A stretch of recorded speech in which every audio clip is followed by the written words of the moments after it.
اعوذ باللہ من الشیطان الرجیم بسم اللہ الرحمن الرحیم بحمدہ تعالی۔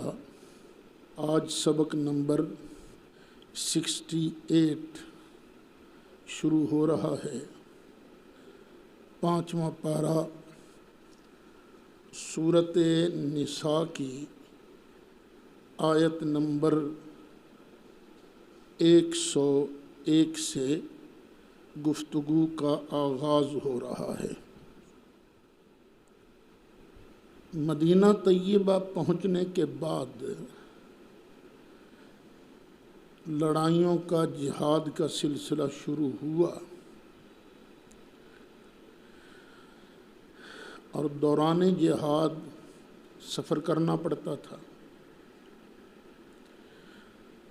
سفر کی حالت میں نماز بھی پڑھنی پڑتی تھی۔ نماز تو معاف نہیں ہے، اور خطرہ یہ تھا کہ کہیں مسلمان نماز پڑھ رہے ہوں، اپنے اسلحہ سے، اپنے حذر بچاؤ کا سامان اس سے بے فکر ہوں، سر سجدے میں ہو، اور دشمن آ کے سب کو کاٹ ڈالے، شہید کر دے۔ اب اس پر آیات مبارکہ نازل ہوئیں۔ وَإِذَا ضَرَبْتُمْ فِي الْأَرْضِ، اور جب تم زمین میں سفر کرو، فَلَيْسَ عَلَيْكُمْ جُنَاحٌ أَن تَقْصُرُوا مِنَ الصَّلَاةِ، تو تم پر کوئی گناہ نہیں کہ تم نمازوں میں قصر کرو، نمازوں کو چھوٹا کر دو، کوئی گناہ نہیں۔ اس کے دو معنی بیان کیے گئے ہیں۔ ایک تو 4 رکعتی نماز جو ہے اس کو چھوٹا کر دو، 2 کر دو۔ دوسرا معنی یہ بھی بیان کیا گیا ہے کہ لمبی تلاوت نہ کرو، قرات کو لمبا نہ کرو، مختصر کرو۔ ان خفتم ان یفتنکم الذین کفروا،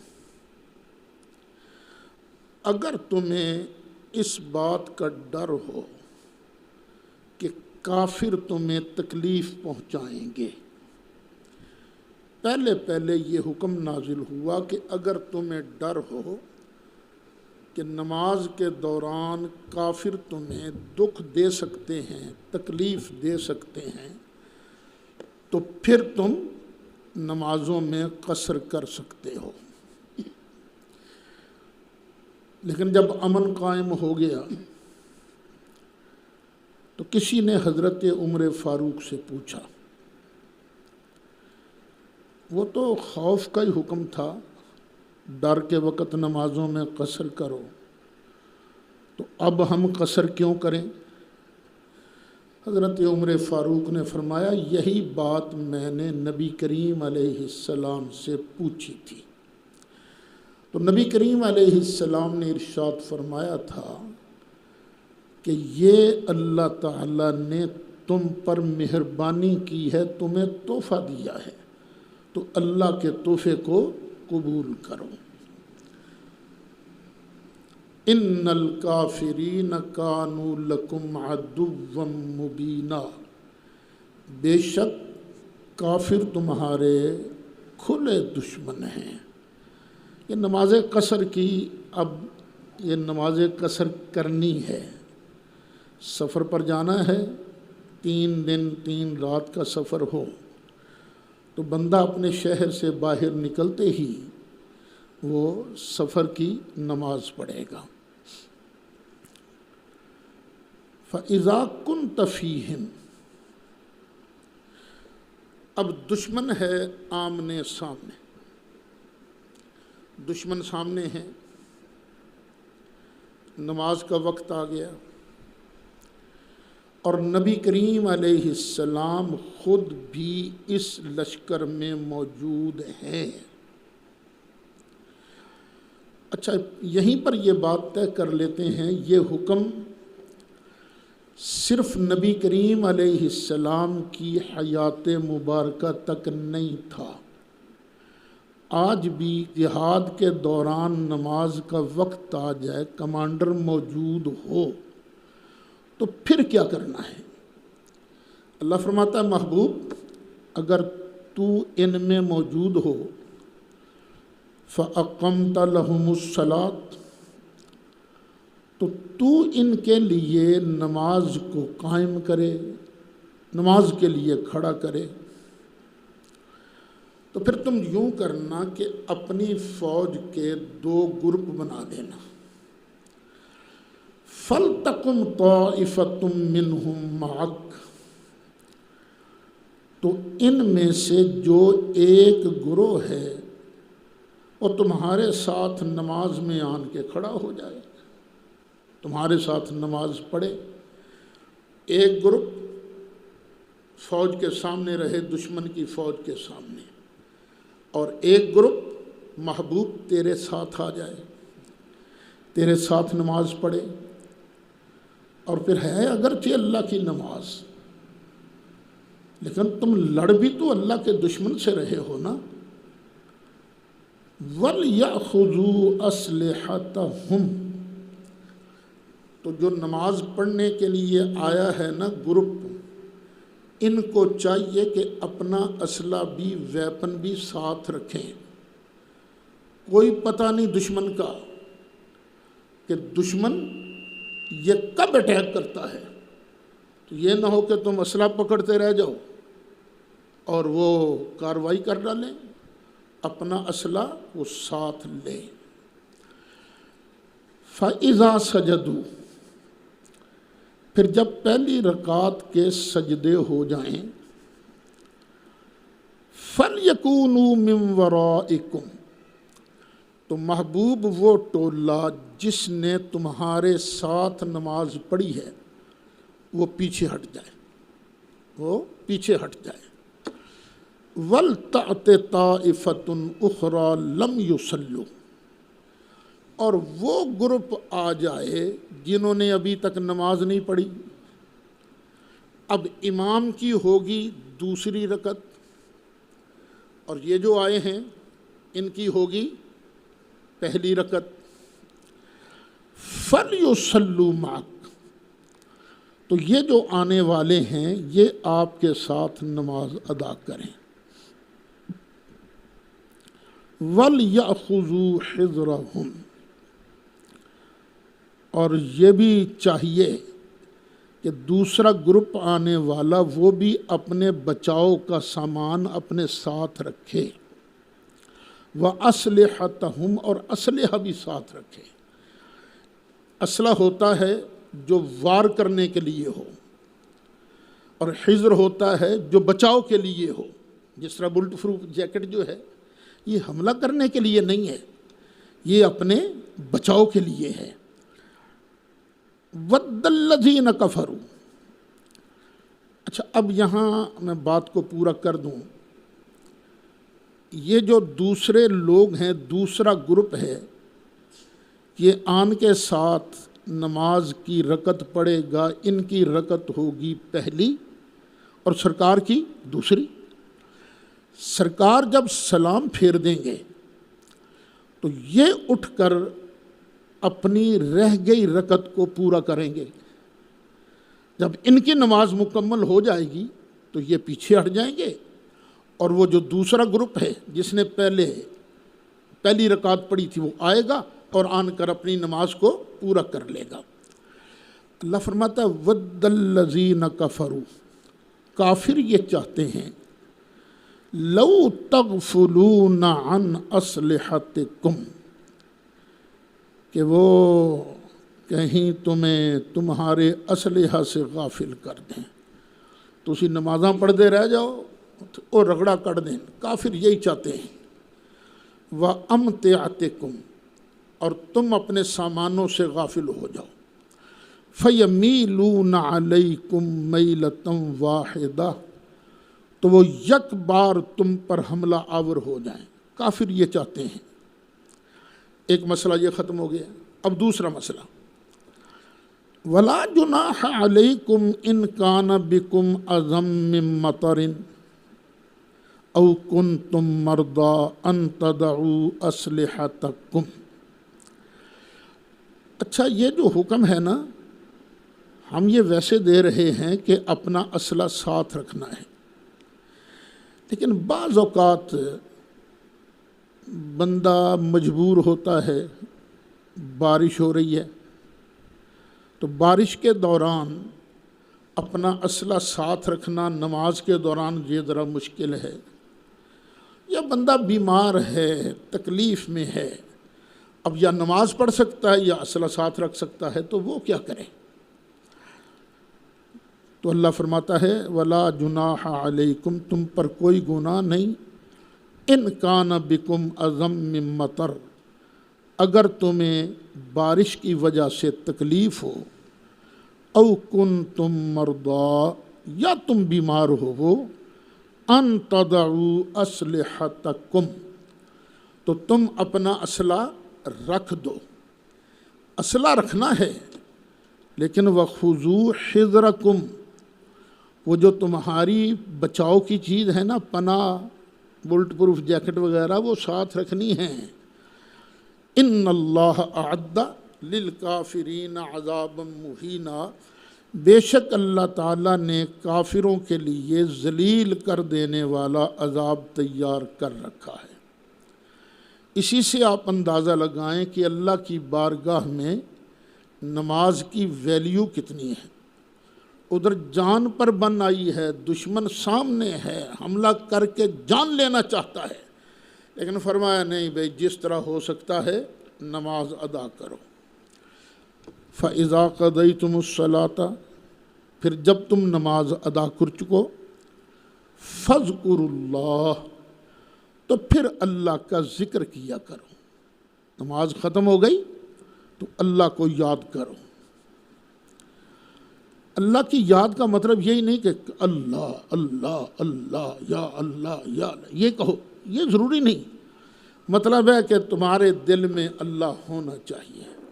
وہ کہتے ہیں نا، وہ یاد رکھی میں نو بھائی، کیا مطلب ہوتا ہے بھائی؟ توجہ اپنی طرف، تو اپنی توجہ اپنے پروردگار کی طرف ہے نا، زبان سے بھی کہو، اس کی الگ برکت ہے، لیکن توجہ جو ہے وہ تمہاری اللہ کی طرف ہونی چاہیے۔ تو ذکر کرو تم اللہ کا، قیاماً کھڑے کھڑے، وقعوداً اور بیٹھے بیٹھے، وعلی جنوبکم اور اپنی کروٹوں کے بل لیٹے لیٹے، فَإِذَا اطْمَأْنَنْتُمْ، پھر جب تم ہو جاؤ مطمئن، یعنی ڈر ختم ہو جائے، فَأَقِیمُوا الصَّلَاةَ، تو پھر نماز ویسی قائم کرو جیسی تم ادا کرتے ہو، حسب دستور نماز ادا کرو۔ اب یاد رکھنا، ان الصلاۃ کانت علی المؤمنین کتابا موقوتا، بے شک نماز مسلمانوں پر، مومنوں پر کتاباً لکھی گئی ہے، یہ فرض ہے، چھوڑی نہیں جا سکتی، لیکن ہے بھی موقوتا، اس کا وقت بھی مقرر ہے، یعنی نماز پڑھنی ہے، اپنے اپنے وقت کے اندر نماز پڑھنی ہے۔ نمازیں ہیں 5۔ جبریل علیہ السلام 2 دن تک سرکار کے پاس تشریف لائے۔ پہلے دن اول ٹائم میں جبریل علیہ السلام نے سرکار کو نماز پڑھائی۔ یہ جبریل کا مرتبہ بھی تھوڑا نہیں ہے، یہ ہمارے بے وقوف نعت خان اور کئی خطیب پتہ نہیں جبریل علیہ السلام کے بارے کیسے کیسے ہلکے الفاظ استعمال کرتے ہیں۔ یہ جبریل ہے کمی زہرا دا، نا بڑی شان والے ہیں جبریل علیہ السلام، جو سرکار کو نماز پڑھا رہا ہے وہ تھوڑی شان والا ہوگا۔ پہلا ٹائم زور کا وقت آیا، پہلے ٹائم جماعت کرائی، عصر مغرب عشاء، پانچوں نمازیں پہلے ٹائم میں جبریل علیہ السلام نے پڑھائیں پہلے دن، اور دوسرے دن بالکل آخری ٹائم میں جبریل علیہ السلام نے سرکار کو نمازیں پڑھائیں، اور پھر عرض کیا آقا یہ جو دونوں دنوں کی جماعت ہے نا، یہ جو پہلے دن کی فجر اور دوسرے دن کی فجر کا درمیانی وقت جو ہے یہ سارے کا سارا فجر کا وقت ہے۔ اسی طرح ظہر کی نماز پہلے دن کا جو وقت ہے اور دوسرے دن کا جو وقت ہے یہ سارے کا سارا یہ ظہر کا وقت ہے، خواہ اول وقت پڑھو خواہ آخر وقت پڑھو۔ تو یہ نماز جو ہے اپنے اپنے ٹائم پر مقرر کی گئی ہے۔ اب کچھ لوگ جو ہیں وہ اکٹھی کر لیتے ہیں، مغربین ظہرین، ظہر اور عصر اکٹھی کر لی، بھی عصر کا تو ٹائم ہی نہیں ہوا، ابھی تم کیسے اکٹھی کر سکتے ہو؟ یا ظہر کا ٹائم گزر گیا، عصر کے وقت میں دونوں پڑھ، تو اپنے وقت پر تو نہیں پڑھی نا۔ تو نماز جو ہے اپنے اپنے وقت پر فرض کی گئی ہے۔ وَلَا تَهِنُوا فِي ابْتِغَاءِ الْقَوْمِ، یہ جو دشمن کی قوم ہے نا، ان کے پیچھے جانے میں، ان کو تلاش کرنے میں سستی بالکل نہ کرو، سستی نہ کرو۔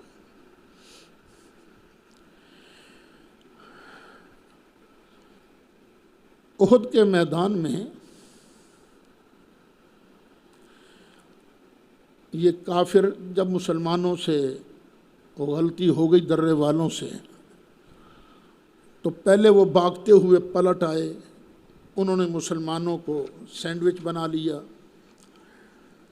پھر جب مسلمان سنبھل گئے، اب کافر جو ہیں دوڑ گئے، بھاگے۔ جب بھاگے تو مسلمانوں کے دل میں آیا کہ چلو بھاگ گئے ہیں تو بھاگنے دو انہیں، لیکن نبی کریم علیہ السلام کی مرضی تھی کہ ان کے پیچھے جایا جائے۔ کچھ صحابہ نے عرض کی آقا ہم تھکے ہوئے ہیں، درد ہے، یہ ہے وہ ہے، تو اب اللہ فرماتا ہے نہ، سستی نہ کرو، کافر قوم کے پیچھے جانے میں سستی نہ کرو۔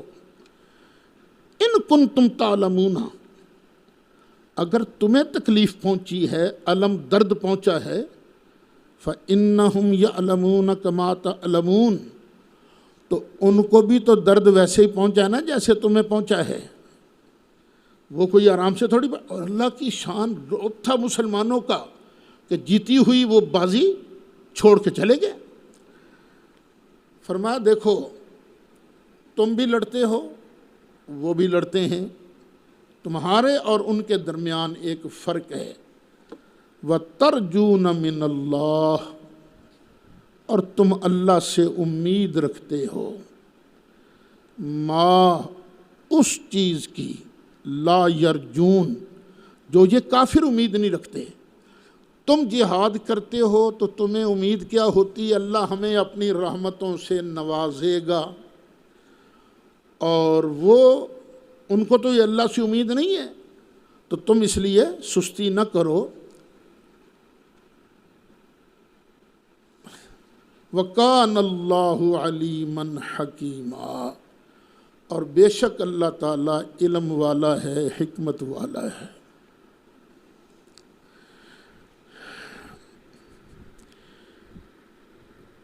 بعض اوقات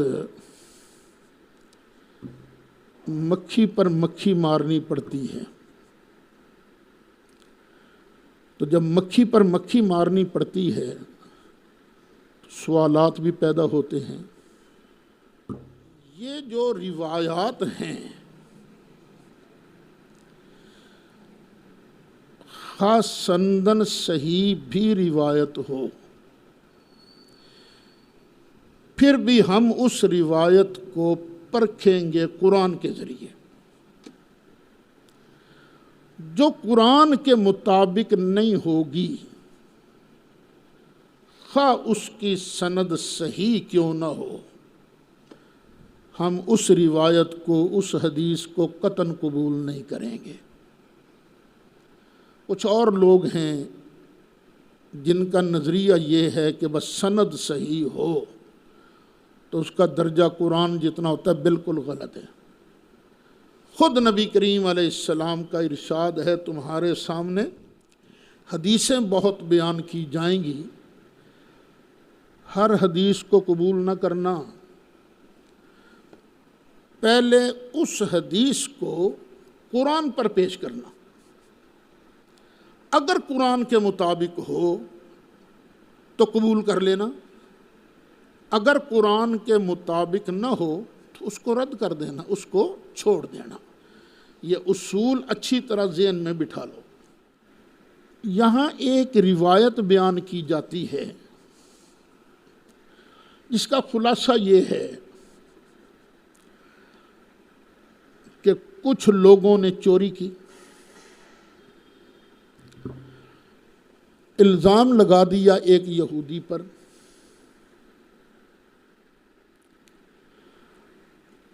بعد میں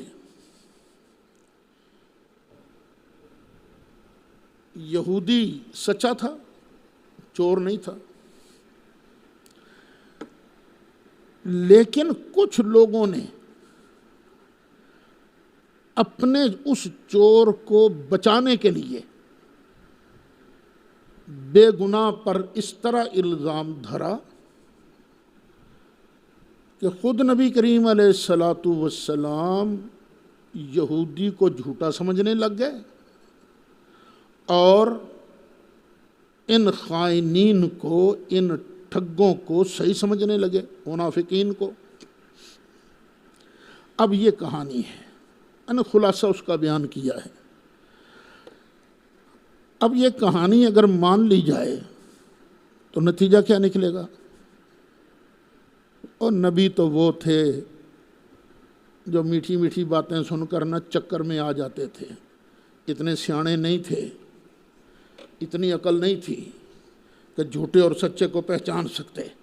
یہی نتیجہ نکلے گا نا۔ اور غلطی بھی ہو جاتی ہے، نبی غلطی کرنے لگے تھے ان ٹھگوں کے حق میں فیصلہ کرنے کے لیے۔ اب یہ کہانی بیان کی جاتی ہے اور قرآن کا یہ جو رکوع ہے نا، اس کی روشنی میں بیان کی جاتی ہے، لیکن قرآن کا لفظ بتائے گا تمہیں کہ نہیں، یہ کہانی قبول کرو تو قرآن کا یہ لفظ صحیح نہیں بیٹھتا۔ اِنَّا أَنزَلْنَا إِلَيْكَ الْكِتَابَ بِالْحَقِّ، بے شک ہم نے آپ کی طرف یہ سچی کتاب نازل کی ہے۔ کتاب ہے حق کے ساتھ، سچی کتاب ہے۔ کیوں نازل کی ہے؟ اور بھی مقاصد ہیں، اس لیے بھی سچی کتاب نازل کی ہے، لِتَحْكُمَ، تاکہ آپ فیصلہ کرو، بین الناس، لوگوں کے درمیان، بما اراک اللہ، اس طرح فیصلہ کرو جس طرح اللہ نے آپ کو دکھایا ہے۔ ہم نے قرآن آپ پر اس لیے نازل کیا ہے تاکہ آپ سچے فیصلے کرو۔ کس طرح؟ جس طرح ہم نے آپ کو دکھایا ہے۔ اب جس رسول کو اللہ دکھائے، کیا وہ رسول کسی کے چکر میں آ سکتا ہے؟ وہ کیا کسی ٹھگ کی حمایت کر سکتا ہے؟ نہیں۔ اچھا، دوسرا یہ بھی پتہ چلا، یہ قرآن جو ہے نا صرف ان لفظوں کا نام نہیں ہے، قرآن کے اندر تو علوم کا بے پناہ خزانہ موجود ہے۔ اللہ کہتا ہے کتاب ہم نے اس لیے نازل کی ہے تاکہ اس کے مطابق آپ لوگوں کے درمیان صحیح فیصلہ کریں، کیونکہ اللہ نے آپ کو دکھایا ہے۔ اس کا مطلب ہے قرآن میں ہر جھگڑا کا فیصلہ موجود ہے، قرآن میں ہر جھگڑے کا فیصلہ موجود ہے۔ اور آپ آگے پڑھیں گے قرآن حکیم جو ہے یہ کوئی معمولی کتاب نہیں. یہ کتنے صفحے ہیں؟ یہ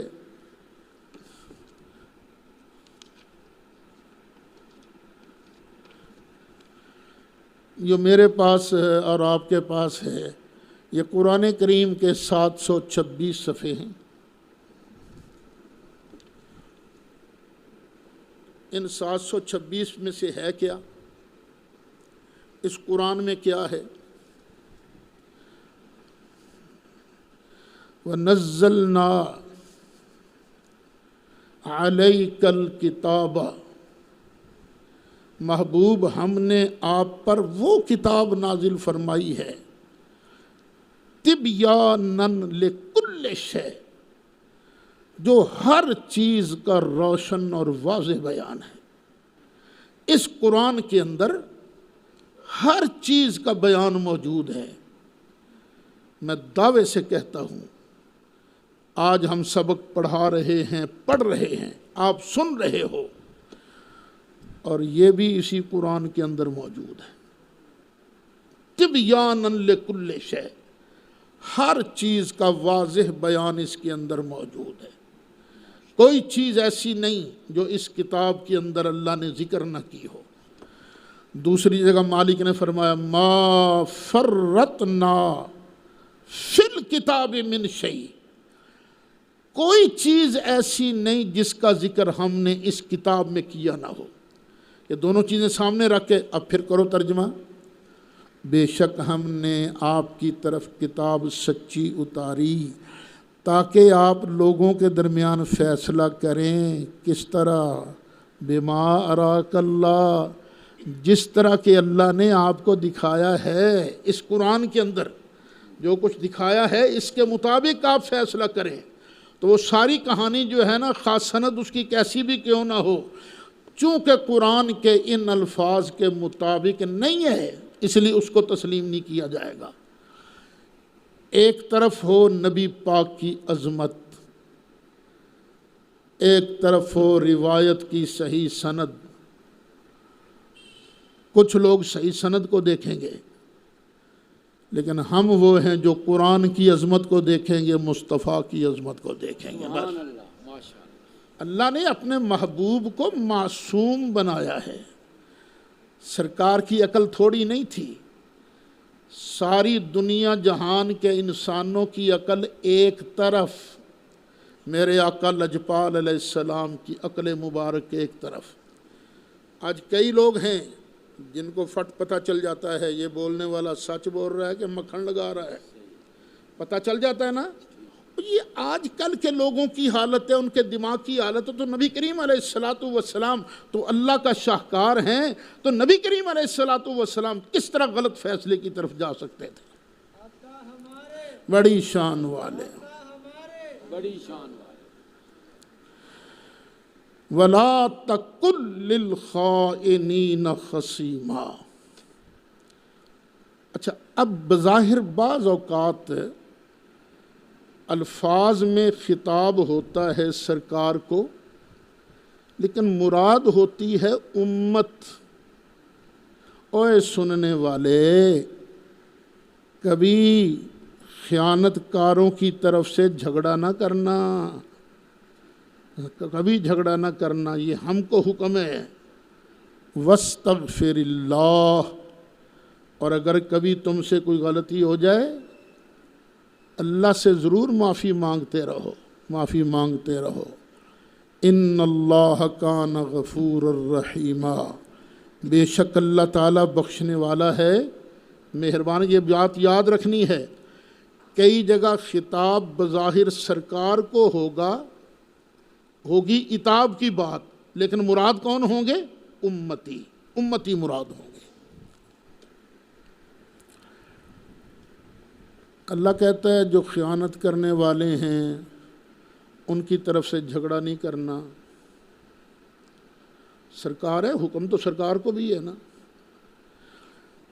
اب وہ لوگ جو نبی کریم علیہ السلام کی شفاعت کے بھروسے پر ڈنڈیاں مارتے ہیں،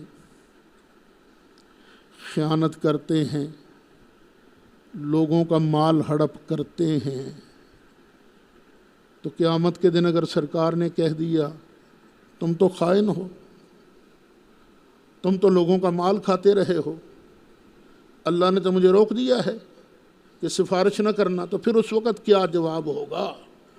اس لیے امتی بنو، سچے بنو، شکل بھی تمہاری ہو امتی والی اور کردار بھی تمہارا ہو سچے امتی والا۔ وَلَا تُجَادِلْ عَنِ الَّذِينَ يَخْتَانُونَ أَنفُسَهُمْ، اور ان کی طرف سے جھگڑا مت کرو جو اپنی جانوں سے خیانت کرتے ہیں، جو ظلم کرتے ہیں اپنی جانوں پر۔ ایک آدمی ٹھگی لگاتا ہے، ٹھگی لگا کر خیانت کر کے کسی سے 10 لاکھ روپیہ لے لیتا ہے، بظاہر اس نے کس پر ظلم کیا ہے؟ جس کا مال چھیننا، لیکن حقیقت میں اس نے ظلم کس پر کیا ہے؟ اپنے آپ پر۔ کیوں بچو؟ قبر کے بعد، قبر کے اندر، پھر قبر کے بعد جب تمہیں کان پکڑوا کے لتر لگائے جائیں گے، پھر پتہ چلے گا کہ تم نے ظلم اس پر کیا تھا یا تم نے اپنے آپ پر ظلم کیا تھا۔ ان اللہ لا يحب من کان خوانا اثیما، بے شک اللہ تعالی نہیں پسند کرتا اس بندے کو جو بہت بڑا دغا باز ہو، خیانت کرنے والا ہو، گناہ گار ہو۔ تو دغا بازوں کو اللہ پسند نہیں کرتا، پسند نہیں کرتا۔ یہ دین کی خدمت کرنے والوں کو یہ بات پلے باندھ رکھنی چاہیے۔ دینداروں کے لیے اگر وہ خیانت کرنا چاہیں تو بڑے موقع مل جاتے ہیں، خیانت کرنے کے بڑے موقع مل جاتے ہیں، لیکن دنیا دیکھے نہ دیکھے، وہ تو دیکھ رہا ہے نا۔ وہ کیا تمہیں خیانت پر معاف کر دے گا؟ چاہے تو کر دے معاف، لیکن اس کی پکڑ بڑی سخت ہے۔ ان بطش ربک لشدید یستخفون من الناس، اور لوگوں کا ڈر کرتے ہو، لوگوں سے ڈرتے ہو کہ لوگ کیا کہیں گے؟ اس آدمی نے ٹھگی لگائی، اس آدمی نے فراڈ کیا۔ اچھا کوئی چاہتا ہے لوگوں کو پتہ چل جائے میرے فراڈ کا؟ نہیں۔ فرماتا ہے اللہ یستخفون من الناس، اور تم لوگوں سے ڈرتے ہو، ان سے بات کو چھپاتے ہو۔ ولا یستخفون من اللہ، اللہ سے نہیں ڈرتے۔ وَهُوَ مَعَهُمْ، یہ لوگوں سے ہوتے ڈرتے ہو نا، ہر بندہ تمہارے ساتھ لگا تھوڑی ہوتا ہے، لیکن اللہ تعالیٰ وہ ہے جو ہر آن ہر گھڑی اس کا علم، اس کی رحمت، اس کی قدرت تمہارے ساتھ ہے۔ اس وقت بھی اللہ ہمارے ساتھ ہے، اس کی رحمت ہمارے ساتھ ہے، اس کا علم ہمارے ساتھ ہے۔ اچھا وَهُوَ مَعَهُمْ، وہ تمہارے ساتھ ہے، اِذْ يُبَيِّتُونَ، ان لوگوں کے ساتھ ہے، اِذْ يُبَيِّتُونَ، جب وہ راتوں کو مشورہ کرتے ہیں، مَا لَا يَرْضَى مِنَ الْقَوْلِ، جو بات اللہ کو پسند نہیں ہے۔ کچھ لوگ ہیں نا جو راتوں کو مشورہ کرتے ہیں، ہم نے فلاں کے ساتھ ایسا پروگرام کرنا ہے، فلاں کے ساتھ ایسا پروگرام کرنا ہے، تو اللہ کو یہ باتیں جو پسند نہیں ہیں، تو اللہ تعالیٰ اس وقت بھی تمہارے ساتھ ہوتا ہے جب تم یہ مشورے کر رہے ہوتے ہو۔ وَكَانَ اللَّهُ بِمَا يَعْمَلُونَ مُحِيطًا، اور اللہ تعالیٰ جو یہ کام کرتے ہیں نا سب کو گھیرے میں لیے ہوئے ہیں۔ یہ روح سخن ہے منافقین کی طرف۔ منافقین جو مومنوں میں گھلے ملے رہتے تھے نا، اللہ ان سے کہتے ہیں تم کیا کرتے ہو؟ ہاں یہ حرف تنبیہ ہے۔ انتم ہؤلاء جادلتم عنہم فی الحیات الدنیا، اور یہ جو تم ہو نا، یہ دنیا کی زندگی میں ان ٹھگوں کی طرف سے جھگڑا کرتے ہو۔ یہ سارے وکیل سن لیں جہاں تک میری آواز جا رہی ہے۔ وکیلوں کو پتہ ہوتا ہے یہ جو میرا کلائنٹ ہے یہ اس نے جرم کیا ہے یا نہیں کیا، پتہ ہوتا ہے۔ لیکن فیس لے کر یہ ٹھگوں کی وکالت کرتے ہیں تو اللہ تعالیٰ تو اس کو معاف نہیں کرے گا، جتنا وہ ٹھگ مجرم ہے اس سے بڑا مجرم اس کی وکالت کرنے والا بندہ ہے۔ فَمَن يُجَادِلُ اللَّهَ عَنْهُمْ يَوْمَ الْقِيَامَةِ، آج تو تم جھگڑا کرتے ہو نا، تو قیامت کے دن ان کی طرف سے کون جھگڑا کرے گا؟ جب یہ کٹہرے میں کھڑے ہوں گے ٹھگ، تو ان کی طرف سے اس وقت کون جھگڑا کرے گا؟ ام من یکون علیہم وکیلا، یا ان کا وکیل کون ہوگا؟ بتاؤ کون ان کا وکیل ہوگا؟ اس لیے آج ہی باز آ جاؤ، سن لو۔ وَمَن يَعْمَلْ سُوءًا، اور جو بندہ کوئی برائی کرے، او یظلم نفسہ، یا اپنی جان پر ظلم کر لے، ثم یستغفر اللہ، پھر وہ اللہ سے معافی مانگ لے، بندہ ہے گناہ ہو گیا ہے، غلطی ہو گئی ہے، پھر وہ اللہ سے معافی مانگ لے، یجد اللہ غفور الرحیم، تو وہ اللہ کو بخشنے والا مہربان پائے گا۔ یہ مطلب نہیں ہے گناہ کر کے زبانی یا اللہ میں نے معاف کر دیا، استغفر اللہ 5 تسبیح استغفار کی پڑھ لی، یہ مطلب نہیں ہے۔ استغفار کا مطلب یہ ہے جو کیا ہے اس پر ندامت ہوئے، یہ مجھ سے غلطی ہو گئی، آئندہ سے یہ کام دوبارہ نہ کرنے کا پکا ارادہ، آگے تو میں کام نہیں کرتا، یہ شرطیں ہیں اس کی۔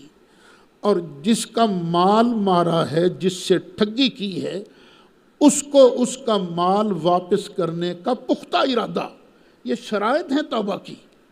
تو جو آدمی اللہ سے بخشش مانگے گا اس طرح، تو اللہ تعالیٰ کو وہ غفور رحیم پا لے گا۔ وَمَن یکسب اثما، اور جو کوئی گناہ کمائے گا، فَإِنَّمَا يَكْسِبُهُ عَلَى نَفْسِهِ، تو وہ اس کو اپنی جان کے خلاف ہی کماتا ہے نا۔ جرم کیا اس نے تو خود اپنے آپ پر ظلم کیا ہے نا۔ وہ جس طرح میں نے مثال دی تھی، وہ سادہ سی مثال ہے، استاد نے دیے پیسے، یہ سودا لے کے آؤ، وہ رگڑ گیا پیسے، سودا نہیں لایا، استاد نے یا باپ نے پکڑ کے اس کو لگایا پھینٹا، وہ کہنا ابا میرے تے ظلم نہ کر، استاد جی میں نے ظلم نہ، بھئی وہ ظلم نہیں کر رہا، تو نے خود اپنا بیڑا آپ غرق کیا ہے جو تم نے، اللہ ظلم نہیں کرتا، بندہ خود اپنے آپ پر ظلم کرتا ہے۔ وَقَانَ اللَّهُ عَلِيمًا حَكِيمًا، اور اللہ تعالیٰ علم والا ہے، حکمت والا ہے۔ وَمَن يَكْسِبْ خَطِيئَةً أَوْ إِثْمًا، جو آدمی غلطی کمائے یا گناہ کمائے، ایک ہوتی ہے غلطی اور ایک ہوتا ہے اسم۔ بعض اوقات یوں فرق کیا جاتا ہے، وہ جس کا اثر صرف اپنی ذات تک رہے وہ غلطی ہے، اور وہ غلطی جس کا اثر دوسرے تک پہنچے یہ گناہ ہے، یہ بھی ایک فرق کیا گیا ہے۔ ثم یرم بہ بریہ، پھر وہ اس کو چسپاں کر دے کسی بری بندے پر، بے گناہ پر چسپاں کر دے، گناہ خود کیا لیکن ٹھوک دیا کس پر؟ بے گناہ پر۔ فَقَدْ احْتَمَلَ بُهْتَانًا وَإِثْمًا مُبِينًا، تو اس نے اٹھایا ہے بہت بڑا بہتان اور کھلا گناہ، اس نے یہ گناہ بھی کمایا ہے، کھلا بہتان بھی کمایا ہے۔ آگے اللہ ارشاد فرماتا ہے، وَلَوْلَا فَضْلُ اللَّهِ عَلَيْكَ وَرَحْمَتُهُ، اور اگر اللہ کا فضل آپ پر نہ ہوتا اور اللہ کی رحمت آپ پر نہ ہوتی، لَهَمَّتْ طَائِفَةٌ مِّنْهُمْ، تو ان منافقوں میں سے ایک گروہ نے ارادہ کر لیا تھا ان یضلوک کہ آپ کو گمراہ کر دیں. یہ تو اللہ نے آپ پر فضل کیا کہ آپ کو سب کچھ دکھا دیا، آپ سب دیکھ رہے ہیں، وگرنہ انہوں نے تو ارادہ کر لیا تھا آپ کو گمراہ کرنے کا. دھیان سے آیت کا ترجمہ سننا، وہابیت کوش ہے یہ آیت. وَمَا يُضِلُّونَ إِلَّا أَنفُسَهُمْ، یہ صرف اپنے آپ کو بہکا رہے ہیں. وَمَا يَضُرُّونَكَ مِنْ شَيْءٍ، محبوب یہ تیرا کچھ بھی نہیں بگاڑ پائیں گے. وَمَا يَضُرُّونَكَ مِنْ شَيْءٍ، یہ تیرا کچھ نہیں بگاڑ پائیں گے. کیوں؟ وَأَنزَلَ اللَّهُ عَلَيْكَ الْكِتَابَ وَالْحِكْمَةَ، اس لیے کہ اللہ تعالیٰ نے آپ پر کتاب بھی نازل کی ہے، حکمت بھی نازل کی ہے. تو جو کتاب آپ کو ملی ہے نا، اس کی وجہ سے یہ آپ کا کچھ بگاڑ نہیں سکتے. کتاب کے اندر کائنات کی ہر چیز کا بیان ہے، آپ کو پہلے ہی پتہ چل جاتا ہے یہ کرنے والے ہیں، یہ کرنے والے ہیں، یہ کرنے والے ہیں. اس لیے آپ کا کچھ بگاڑ نہیں سکتے. اور پھر کتاب اور حکمت کی تعلیم کے ذریعے اللہ نے آپ کو سکھایا کیا کیا ہے، وَعَلَّمَكَ، اور سکھا دیا ہے اللہ نے آپ کو مَا لَمْ تَكُنْ تَعْلَمْ، جو کچھ بھی محبوب تو نہیں جانتا تھا اللہ نے سب کچھ تمہیں سکھا دیا ہے. وَكَانَ فَضْلُ اللَّهِ عَلَيْكَ عَظِيمًا، اور محبوب یہ تم پر اللہ کا بہت بڑا فضل ہے، اللہ کا بہت بڑا فضل ہے. اس لفظ عظیم پر غور کرو. بڑوں کی باتیں بڑی ہوتی ہیں، چھوٹا سا فضل کسی پر ہو جائے وہ مان کوئی نہیں. جس پر اللہ کا تھوڑا سا فضل بھی ہو جائے وہ مان کوئی نہیں. اور جس پر بہت بڑا فضل ہو اس کی عظمتوں کا اندازہ کون لگا سکتا ہے. یہ دیکھو آپ کی جیبوں میں پیسے ہیں، اس وقت بھی ہیں، آپ کے گھر بھی ہیں، گھروں کے اندر سامان بھی ہے. صرف آپ نہیں، صرف فیصل آباد والے نہیں، پوری دنیا کے انسانوں کے پاس جتنا مال ہے، جتنی پراپرٹی ہے، جتنا سامان ہے، اچھا کوئی اندازہ لگا سکتا ہے یہ شیخ کالونی کے اندر کتنا مال ہے؟ ایک ایک کوٹھی کتنے کی ملتی ہے؟ ایک ایک کوٹھی کی قیمت کیا ہے؟ یہ کوٹھیاں، ان کے اندر سامان، یہ سب کچھ کتنا ہے؟ یہ تو ایک شیخ کالونی ہے نا. تو پوری دنیا جس میں امریکہ، دبئی، جاپان، سعودیہ، یہ سارے بڑے بڑے ملک ہیں. اللہ ان کے سامان کے بارے کیا فرماتا ہے؟ کل محبوب کہہ دے متاع الدنیا قلیل، یہ دنیا کا سامان تھوڑا ہے، قلیل ہے. اوے اللہ کے قلیل کو کوئی گن نہیں سکتا، اور جس کو اللہ عظیم کہے اسے کون گنے؟ اللہ فرماتا وَعَلَّمَكَ مَا لَمْ تَكُنْ تَعْلَمْ، محبوب پیارے تو جو کچھ بھی نہیں جانتا تھا اللہ نے سب کچھ کا علم تجھے دے دیا ہے. وَكَانَ فَضْلُ اللَّهِ عَلَيْكَ عَظِيمًا، اور یہ اللہ تعالیٰ کا تم پر بہت بڑا فضل ہے. یہ علم قرآن کے ذریعے بھی دیا ہے، قرآن کے ذریعے بھی. قرآن میں تو ہر چیز ہے.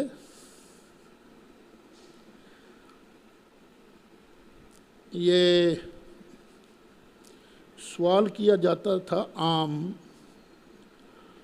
یہ 750 صفحے کی، کتنے صفحے کی کتاب ہے یہ؟ 726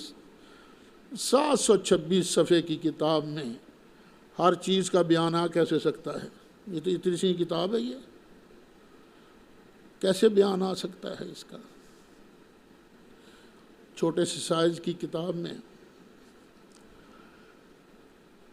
اچھا، مولویوں کو چپ کرانا بڑا آسان تھا پہلے، اب تو اور سوکھا ہو گیا نا۔ ہمارے بزرگ ایک مثال دیا کرتے تھے، یہ بڑ کا درخت ہوتا ہے نا، بوڑ کا، کتنا بڑا ہوتا ہے؟ اگر یہ یہاں درمیان میں مدرسے کے درمیان میں اگا ہوتا ہو تو سارے مدرسے پر اس کی چھاؤں نہیں ہو جانی تھی؟ اچھا، اس کے سارے پتے، اس کی ٹہنیاں، اس کی شاخیں، اس کا تنا، اس کا بور، یہ سب کچھ پہلے کہاں تھا؟ اس کے بیج میں، اس کے سیڈ کے اندر۔ اور اس کا بیج کتنا ہوتا ہے؟ او اتنا چھوٹا سا۔ جو اللہ چھوٹے سے بیج کے اندر اتنا بڑا بوڑ کا درخت بند کر سکتا ہے، وہ اللہ اس 726 صفحے کی کتاب کے اندر بھی کائنات کا خزانہ بند کر سکتا ہے۔ یہ واقعہ ہے کہ دوران سفر پیش آئے کہ مولوی صاحب کہا نہیں مینوں سمجھ نہیں آتی۔ میں نے کہا آپ کا قد کتنا ہے؟ اچھا بھلا قد 6 فٹ قد ہے۔ میں نے کہا آپ کا قد ہے 6 فٹ، یہ آپ کے بال سر کے، یہ ماتھا، یہ آنکھیں، یہ ناک، یہ کان، یہ منہ، یہ دانت، یہ رخسار، یہ گردن، یہ سینہ، یہ بازو، یہ پیٹ، یہ ٹانگیں، یہ گھٹنا، پنڈلیاں، پاؤں، یہ سب کچھ پہلے کہاں تھا؟ بولنا پڑا ایک قطرے کے اندر۔ تو میں نے عرض کیا پھر مولوی صاحب خود سوچ، جو اللہ اتنی پاوروں والا ہے کہ ایک قطرے کے اندر 6 فٹ کا مولوی بند کر سکتا ہے، کیا وہ اللہ تعالیٰ اتنے 100 صفحات کی کتاب میں میرا مالک ساری کائنات کے خزانے بند نہیں کر سکتا؟